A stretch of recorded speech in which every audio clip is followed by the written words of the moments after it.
Hello everyone! The objectives of this lab were to firstly track the x and y position of a video clip of a spring and mass system in which the mass swings in an arc while oscillating on the spring. Next, to then use the fundamental principles of Newton's second law and the energy principle to then model the spring mass system with the given values of the length of the stretch spring, the mass value, the spring constant, and the initial position and velocity. Then, within Python, we were to compare the model to a red sphere representing the position data extracted from Tracker, and then to observe if the energy was conserved, and lastly, to estimate the period from the x and y position data. We used our fundamental principles of Newton's second law and the energy principle, and with that, we know that the net force equals the summation of the forces present. In this case, that was the force of gravity and the force of the spring, and our change in energy equals 0 because there is no work from our surroundings.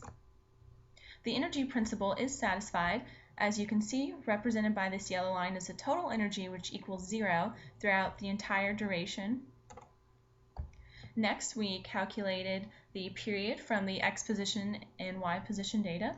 With the x position data, right here, I have my graph from Tracker shown, and I just looked for two coordinates that were equal in magnitude. So in this case, this first x coordinate and then this x-coordinate right here are both equal to 0.07 meters, meaning that at those two times, the mass is 0.07 meters away from our origin, which was the attachment point of the spring. So then, to find the period, I just took the time difference between those two x-coordinates, so 5.47 seconds minus 0.47 seconds, and then divided that duration, because that duration was the span of 3 oscillations, by 3 to then get the period for one oscillation. And I did the same thing for my y position data, but also with our y position data, we could have also used the formula, which is period equals 2 pi times the square root of mass divided by the spring constant. Here you can see where I tracked the position of the mass within Tracker. And to code the principles, it's imperative to make sure that your forces are within vector form. So in this case, we're focusing on the y component of the force of gravity. And the spring itself needs to be updated, the spring values. So the direction vector of the force of the spring and the length of the stretch spring and whatnot, because that's changing constantly since our mass is oscillating.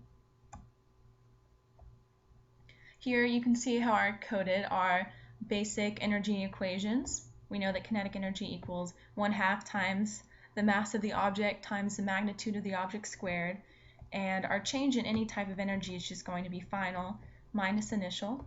Then I have my potential energy from the force of gravity and my potential energy from the force of the spring. And I combined that all together to make this handy-dandy graph, where again you can see that the energy principle is satisfied because our total energy equals 0 at every single point throughout our time duration. And why are there two periods? We have a period for our x direction and for our y direction because the object is moving in different ways within those two coordinate planes.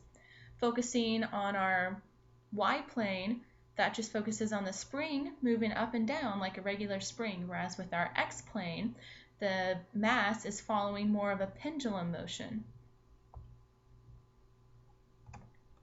And now I can show you my model, bringing up my Python code to then run it for you really quick.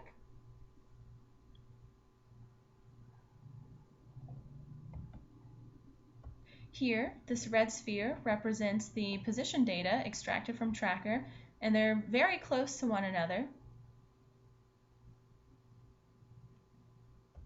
And my computer is processing this slowly, but you can see that the model and the observed positions are following a circular path.